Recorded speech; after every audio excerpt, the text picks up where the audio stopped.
نبی کریم صلی اللہ علیہ وسلم کا ارشاد گرامی ہے،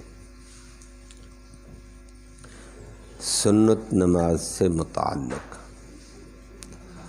سنت نمازیں دو قسم کی ہیں، ایک سنت مؤکدہ یعنی ایسی سنت جس کی نبی کریم صلی اللہ علیہ وسلم نے تاکید فرمائی کہ ان کو ضرور ادا کرو، وہ 12 رکعتیں ہیں۔ 5 نمازوں میں 12 رکعتیں ہیں، یا یوں سمجھو دن رات میں 12 رکعتیں ہیں۔ دن رات میں 5 نمازی ہیں۔ وہ اللہ کے پیغمبر صلی اللہ علیہ وسلم نے فرمائے، من حفظ 12 رکعتاً فی الیوم واللیلہ، جو رات اور دن میں 12 رکعتوں کی اہتمام کرے گا، نگرانی کرے، حفاظت کرے، ان کی ضائع نہ کرے، بنیت لہو، اس کے لیے بنایا جائے گا غرفاً فی الجنت مبنیۃ من لؤلؤ، اس کے لیے جنت میں ایسے محل بنائے گئے جو موتیوں سے بنے ہوں گے۔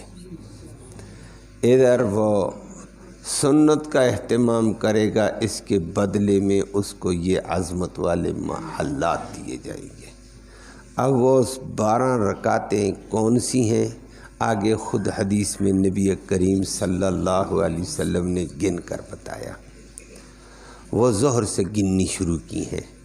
اگر آپ کی آسانی کے لیے میں صبح سے گن لوں، کیونکہ صبح ہی کو ہماری نماز چل جاتی ہے، لیکن نبی کریم صلی اللہ علیہ وسلم ظہر سے احکام بیان کرتے، اس کی وجہ تھی نماز فرض وقائی جماعت پہلی ہوئی تھی ظہر کو، ظہر سے سلسلہ چلتا رہا، اگلی صبح تک چلا تھا۔ تو نبی کریم صلی اللہ علیہ وسلم نے فرمایا 2 رکعت صبح کے فرضوں سے پہلے ہے، 4 رکعت ظہر کے فرضوں سے پہلے ہیں، اور 2 رکعت ظہر کے فرضوں کے بعد ہیں۔ 8 ہو گئی ہیں، 8 ہو گئی ہیں نا۔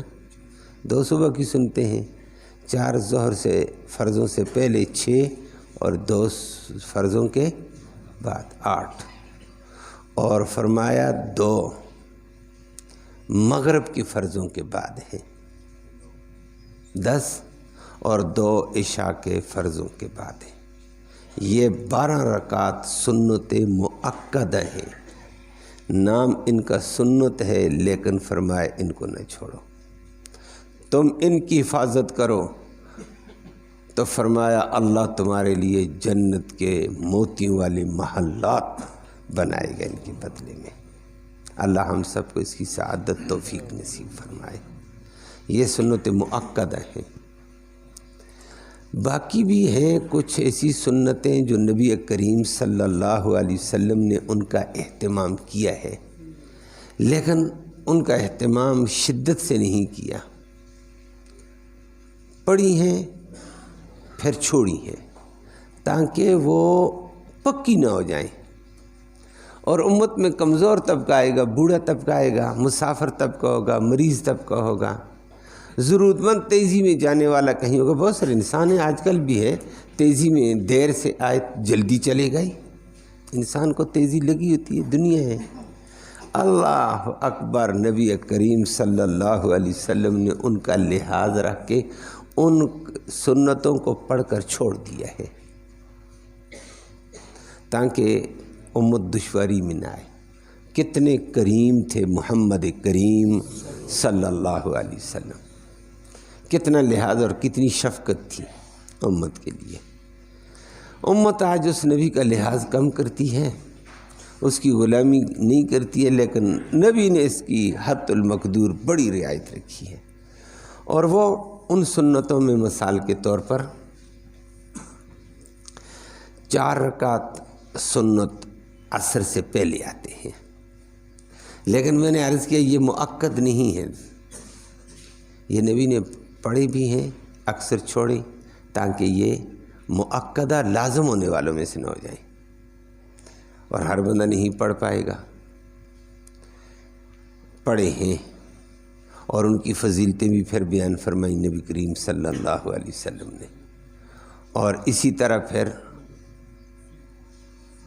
عشاء کی فرضوں سے پہلے 4 رکعتیں ہیں نبی کریم صلی اللہ علیہ وسلم نے پڑھی ہیں، اکثر چھوڑ بھی دی ہیں۔ عشاء کی 2 سنتوں کے بعد 2 سنتیں ہیں، وہ بھی نبی کریم وطروں سے پہلے۔ ایک تو ہم سنت پڑھ مؤکدہ پڑھتے ہیں، اس کے بعد بھی 2 سنتیں ہیں۔ یہ نبی کریم صلی اللہ علیہ وسلم نے ان کا اہتمام کیا۔ خیر مسئلہ یہاں ایک ہے، عصر سے پہلے 4 سنتیں پڑھتے ہیں، یہ سنت مؤکدہ نہیں، ان کو اصطلاح میں، شریعت کی اصطلاح میں ان کو غیر مؤکدہ کہا جاتا ہے کہ باقی سنتوں میں بڑی تاکید ہے، ان میں وہ تاکید نہیں ہے۔ عشاء سے پہلے 4 سنت ہیں لیکن مؤکدہ نہیں ہے، غیر مؤکدہ ہے، ان میں سختی نہیں ہے، تاکید نہیں ہے۔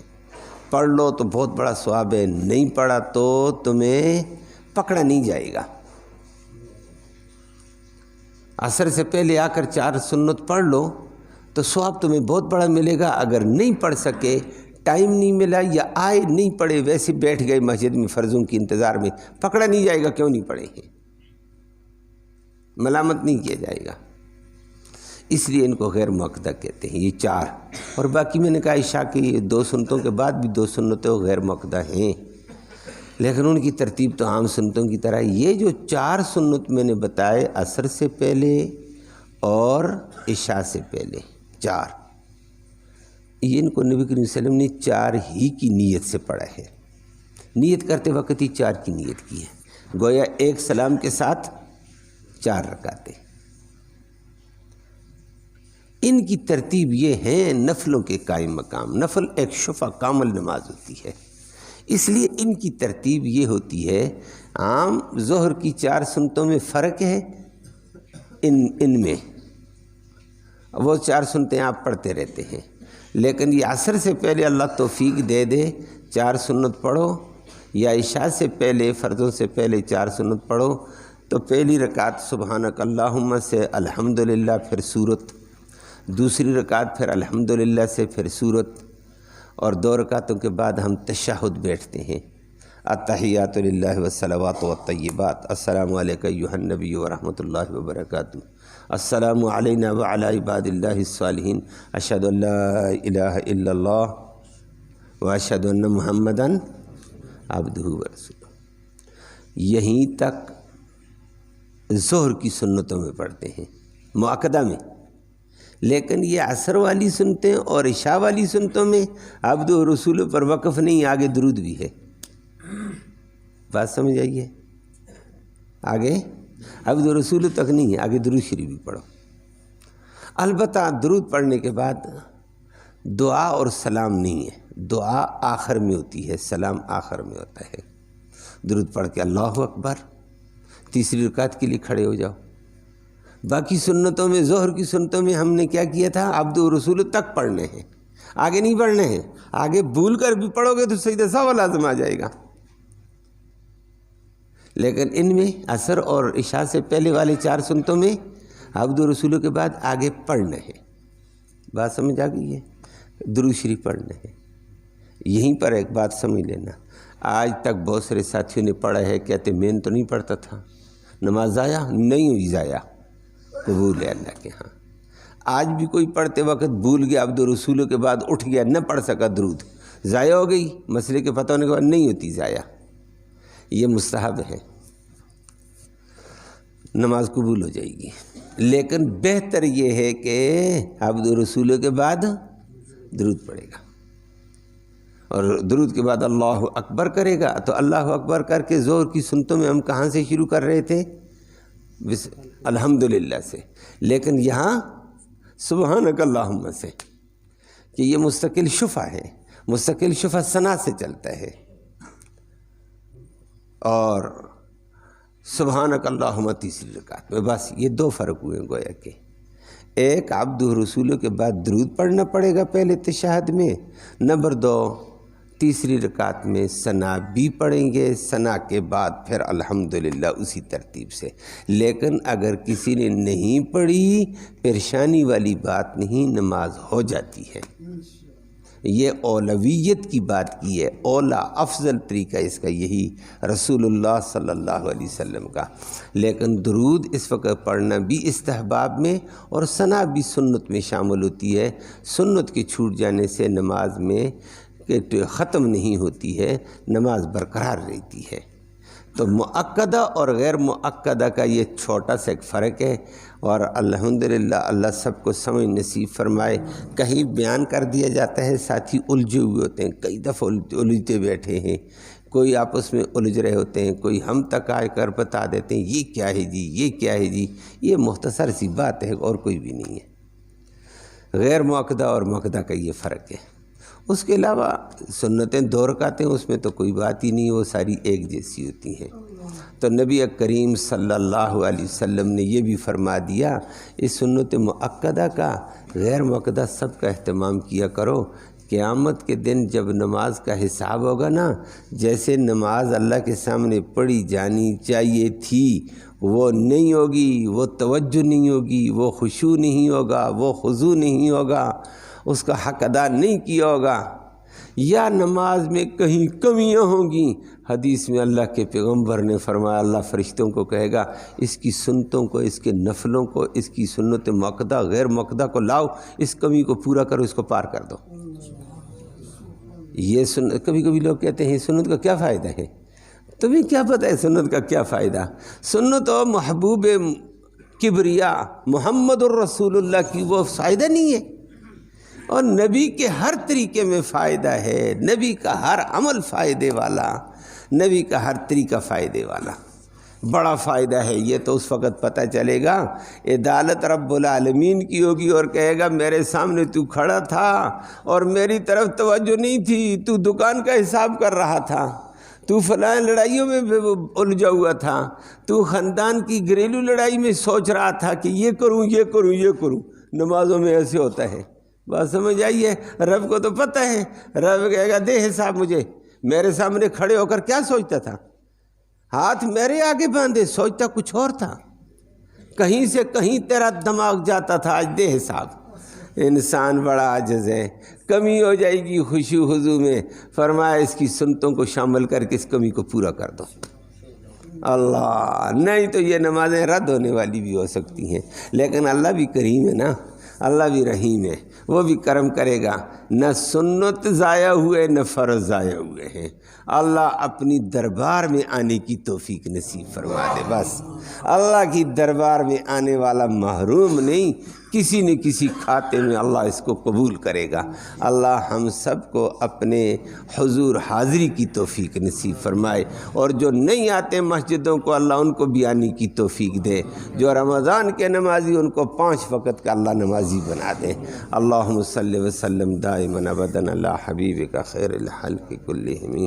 یا اللہ تو رحمت کے فیصلے فرما، کوتاہیوں کو معاف فرما، صغیرہ کبیرہ گناہوں کو معاف فرما، قدم قدم پہ لغزش ہے کوتاہی ہمیں اعتراف ہے مولا، تو ہمیں معاف فرما دے۔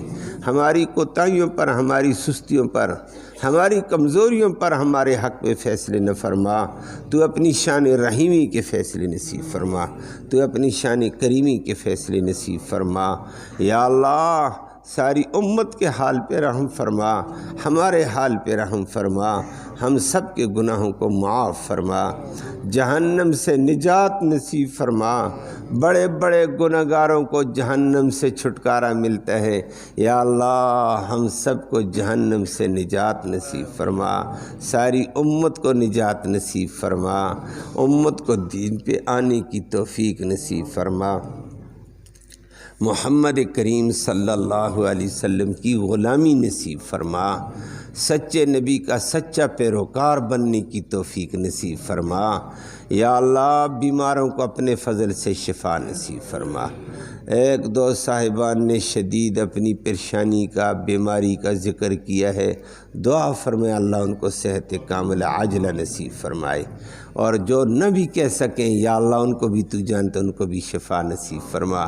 جو اسپتالوں میں بے چین ہیں، درد مند ہے یا اللہ ان کی بے چینی کا ازالہ فرما، ان کے دردوں کو شفا نصیب فرما، جو جس پریشانی میں اللہ مسلمان کی پریشانیاں دور فرما دے، جو جس کرب و بلا میں ہے یا اللہ اس کرب و بلا کو دور فرما دے۔ یا اللہ مسلمانان عالم اس وقت کفر کے تحت مشق بنے ہوئے نظر آتے ہیں جگہ جگہ، یا اللہ کفر کے تحت مشق بننے سے سارے مسلمانوں کو محفوظ فرما، اسلام اور مسلمان کو غلبہ اور قوت عطا فرما، فلسطین کے مسلمانوں کی حفاظت کے فیصلے فرما، ان کو غلبہ اور قوت عطا فرما، ان مسلمانوں نے ایمان کی حفاظت، قبلہ اول کی حفاظت، قرآن کی حفاظت کے لیے، عظمت کے لیے جانیں دیں، بچوں نے، عورتوں نے، یا اللہ ان کی اس قربانیوں کو تو ساری قوم، ساری امت کی ہدایت اور کامیابی کے ذریعے کے طور پر قبول فرما، فلسطین کی کامیابی کا ذریعہ فرما، فلسطین کو ظالموں کے شکنجوں سے آزاد فرما، بیت المقدس کو تو ظالموں کے شکنجوں سے آزاد فرما، یا اللہ ان مسلمان بچوں کی، بچیوں کی، عورتوں کی قربانیوں کو قبول فرما، یا اللہ ان کو اب راحت و سکون نصیب فرما، ظالم درندوں کی درندگی سے ان کو محفوظ فرما، درندوں کو یا اللہ تو اپنی قدرت غالبہ میں کے ذریعے سے گرفتار فرما دے، یا اللہ ان کے غرور اور تکبر کو خاک میں ملا، یا اللہ کفر کو ذلیل اور شرمندہ فرما دے، اسلام کا بول بالا فرما دے، مسلمان کو حقیقی مسلمان بننا نصیب فرما، یا اللہ اسلام کی تابعداری کی توفیق نصیب فرما، دو نبری سے، دھوکے سے، فراڈ سے، یا اللہ ہر قسم کے حرام سے، جھوٹ سے، اور یا اللہ ان ساری لعنتوں سے ہم سب کو محفوظ فرما۔ مسلمان اپنے دین کو چھوڑ کر غلط روش پہ نکلا ہے، بدنام ہو رہا ہے، یا اللہ مسلمان کو دوبارہ اپنے دین پہ آنے کی توفیق نصیب فرما دے۔ صلی اللہ تعالی علی خیر خلقہ محمد و آلہ و صحبہ اجمعین برحمتہ۔